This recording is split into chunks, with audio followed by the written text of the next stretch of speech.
In this video, we're going to talk about the new MiniMax H3. So this is the new AI model designed to take AI generated content to the next level with a strong focus on creating high quality results from simple instructions. So whether you're experimenting with creative content or generating visuals or exploring new AI workflows, the H3 is built to make the process faster and more accessible.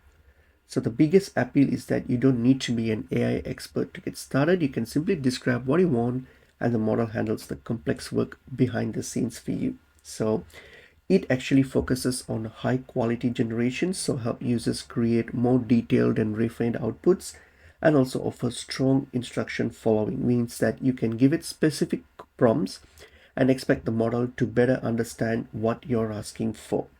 And also another important positive on these MiniMax H3 is the creative flexibility. You can use it for a range of different projects and experiments with different styles, ideas, and workflows.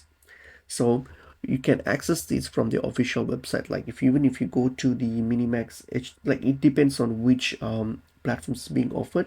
The easiest one I would suggest is to check the official MiniMax platform here. So and or see what's available. So once it's available, once you have the access, you can enter your prompt, adjust the settings, and then that's it. You can start generating results using these ones. So you can download the desktop from on the desktop and then start using it here. So you can just check your official website here for access and usage. So it's actually an interesting addition to the rapidly evolving AI landscape.